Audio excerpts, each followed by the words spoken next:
This is Frazier Glenn Cross. Carry out the sentence of death. However, one day my spirit will rise from my grave and you all know that I was right. However. Cross is a 74-year-old self-professed white supremacist and former Ku Klux Klan member who's facing charges for the murder of 3 people after going on a shooting spree at 2 Jewish centers in Kansas City. Do you recall saying that the Jews will remember my name? Oh, yes. Yes, indeed. Cross surrendered only hours later in a nearby grade school, but was heard screaming obscenities from the back of the police car. During the proceedings, Cross chose to represent himself, and the resulting trial was filled with drama. Proceedings were halted on a number of occasions due to his countless interruptions and lack of remorse. But I do apologize to those who died. And I thought they were Jews. I wouldn't have shot them otherwise. Later in the proceedings, Cross would be heard threatening the jury and daring them to sentence him to death. You know, I don't fear you. Look at me in the eye. You scared to feel me. So give me your best shot. Give me death, I dare you. After a long trial, Cross has received his sentence. For capital murder. Carry out the sentence of death. However. As Cross was being wheeled out of the courtroom, he erupted again. My spirit will rise from my grave and you all know that I was right. However. Cross didn't believe his killings were wrong. However, next we have a killer who begs for death sentence. This is Stephen Lorenzo. So I'm asking you to give me the death sentence because that'll be more comfortable for me to live out my life. Who was facing charges for multiple homicides in Tampa Bay, Florida. According to police reports, Lorenzo and accomplice Scott Schweer collaborated to murder Jason Galehouse and Michael Wachholtz in his Seminole Heights home almost 2 decades ago. Lorenzo and Schweer lured the victims to Lorenzo's home after getting them drunk at a bar, according to police reports. Galehouse and Wachholtz's cause of death was blunt force to the head. Both would later be ruled homicides. The victims were dismembered and placed in trash bins throughout Tampa. Now, we go to Lorenzo's courtroom proceedings, where he's forced to face his victim's mother. And I can tell you right now, I am sick of my stomach just to have to look at your disgusting face. And you pulled away and you laughed about it. Laughed! What the hell is wrong with you? You are a sick person, and I wish to God somebody would cut you up in pieces, because that's what you deserve. Judge Christopher Sabella would then ask Lorenzo the same question everyone's wondering. I just wanted to know why they're dead. Mr. Schweiker wanted to have a video done of him having experience as a master. He was trying, and I was videotaping. Mr. Schweiker got carried away. He lost control. But anyway, he lost control. The kid started to scream and get all upset. We realized that the kid was going to probably call the police on all of us. So we had a powwow and we said, this kid can't leave. He's going to identify all 4 of us. So that was why the decision was made. Lorenzo shows no remorse for his actions, which infuriated the judge. I cannot tell you how much what I hear from you infuriates me. Before the sentence is read, the judge asks if anyone would like to speak. Lorenzo raises his hand. Does anybody need to be heard? So nobody wants to speak? Change your plans, yes sir. That's not a problem. Ready to proceed to sentencing. Oh, Mr. Lorenzo, yes, you're raising your hand. No one was prepared for what the double murderer would say next. At my age, I want to be comfortable. So I'm asking you to give me the death sentence. I know I can be on death row for about 10 or 15 years, which I think is crazy. The sooner that I get euthanized, as far as I'm concerned, the faster I can get, the sooner I can fetch myself a new body and come back again. Stephen Lorenzo is actively seeking the death penalty, but would Judge Sabella grant the confessed murderer? And I don't know if what you say is perhaps some form of reverse psychology, nor do I care. I will not consider what you want in issuing my sentence. Ti condanno a morte. That translates to, I sentence you, Mr. Lorenzo, to death. Lorenzo thanks the judge. Thank you, Your Honor. I And appreciate it. Mr. Lorenzo, may God have mercy on your soul.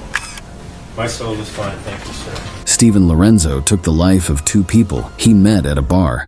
just to have to look at your disgusting face. I'm asking you to give me the death sentence. Next, we have a woman who tried to take the life of her own life partner. This is Diana Lovejoy. She used to be married to Greg Malvihill living in Carlsbad, California, but soon their marriage fell apart and they divorced. After a messy divorce and lots of legal trouble, it ended with the court ordering Diana to pay $120,000 to Greg for his stake in their family house. The court also ordered that she must share custody of their son. Diana became furious upon hearing the court orders, so she planned to kill her ex-husband by teaming up with her boyfriend Weldon McDavid. Greg was shot in the torso, but luckily, the bullet didn't hit his heart and he survived. Both McDavid and Diana conspired to murder, and the court has sufficient evidence against them.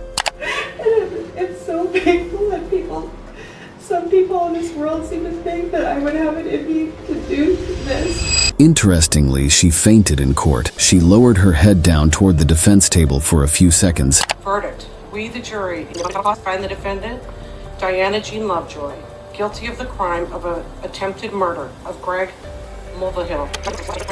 And right when you hear guilty, you hear a thud.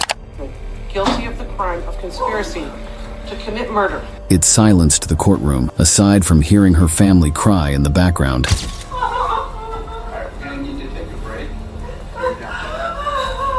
She then is brought onto the floor. And when medics bring her out, she still appears to be passed out, but doctors later found out she had only fainted. Weldon McDavid received 50 years to life in prison because he was the one that pulled the trigger, and Diana was sentenced to 26 years to life in prison. Diana's reaction in her sentence was contrasting. However, next we witness a situation that infuriates and enrages the judge, like in the case of Camia Gamet. The judge grows so tired of her continued interruptions and insolence, he makes a highly unusual threat. Gamet is appearing before Judge John McBain for sentencing after being found guilty of the murder of her disabled boyfriend, Marcel Hill. The 31-year-old Gamet has a violent nature, and there was a history of domestic violence against Hill, who suffered from mental illness and cognitive impairment. In 2012, this abuse culminated in his murder when, in a fit of rage, Gamet stabbed Hill 11 times in their Mississippi home, cutting his torso open with a knife. Gamet refuses to take accountability for the crime, claiming that she was attacked with a lamp in the dark by an unknown assailant and responded in self-defense. She alleges that it was only when she turned the light on after stabbing her attacker that she realized it was her boyfriend Hill. I also remember the cries of help that he screamed as you plunged that knife in and out of his body. Her hearing today begins with Hill's aunt giving an impact statement to the court about the ongoing trauma that his death has caused. However, Gamet takes issue with the content of the statement and can be seen rolling her eyes and snickering throughout, growing more incensed by her lack of respect and repeated interruptions. Judge McBain finally snaps and issues a threat to Gamet. And you're gonna shut your mouth or I'm gonna have some duct tape put on it. Unfortunately, no duct tape can be found, and when it comes to Gamet's turn to address the court, her lack of insight is astounding. You won't believe how the judge responds. We'll wait here for a moment so we can get her quiet. Basically, at trial, the way I was portrayed, mostly everything was lies. There was a little bit of truth, but mostly I was convicted off of lies. Thankfully, Judge McBain isn't having any of it, and he explodes, reproaching Gamet for the callous and calculated nature of the murder. You were relentless. You stabbed, you stabbed, you stabbed, you stabbed, you stabbed until he was dead. I agree with the family. I hope you die in prison as well.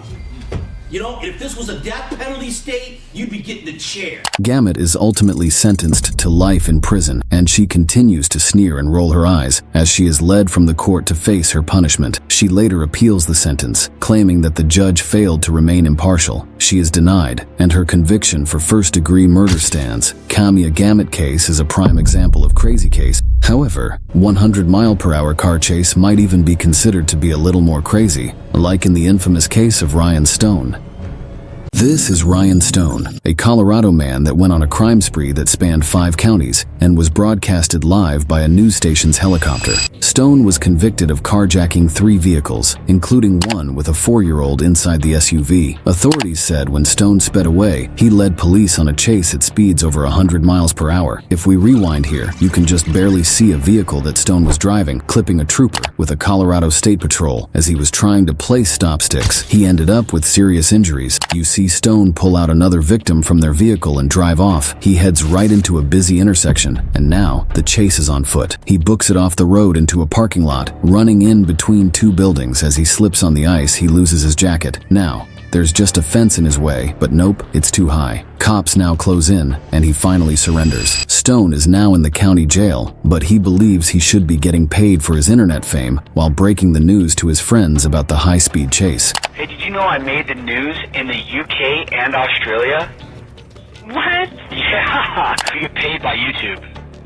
So, Channel 7 News, I believe, is going to be the one that gets paid for that. Well, I'm going to contact Channel 7 News. I want to get paid. You guys are getting paid using my name and my video footage. During his opportunity to address the court about the recordings in jail, Stone blames it on emotional stress and the use of drugs. We are going through trial after that. It was a week and a half trial. Extremely stressful. One of the phone calls about seeming like I was bragging about making international news, this, that, and the other. That was within the first week of being arrested. Still coming off of drugs. Stone was convicted of 18 charges, including attempted manslaughter, child abuse, and assault. Then the judge sentenced him to 160 years in prison. Ryan's reaction drew people to his case, but however, his reaction doesn't compare with the reaction of Tyrone Johnson. Sorry, because if you're hyperventilating, if you fast, just breathe in through your nose and out through your mouth. Do it with me, ready? Who is facing 2 counts of murder for the slaying of his then-girlfriend Stephanie Willis and her 10-year-old son Ricky, according to reports. Johnson and his girlfriend got into a heated argument over what the family would watch on TV. You changed the TV? Okay. Johnson continued to sob as he explained the argument became far too personal when Stephanie blamed him for his son's recent suicide. She said, I see why your son killed himself like because you were and I called him back and I said, come and get me. Johnson then called his father for help, but it was during the phone call with his father that Tyrone lost it. That he hears the phone drop and 2 shots. On trial, Johnson argued that Stephanie's son Ricky ran into the room when he heard the chaos in the crossfire. However, prosecutors refused this version of events. He went and hunted down that little boy and shot him under a bed. We have shell casings, we have blood, we have holes in the wall. Prosecutors say this was a cold and calculated double murder by Johnson. During his sentencing hearing, Johnson was given the chance to speak. He was heard pleading for mercy and arguing his innocence.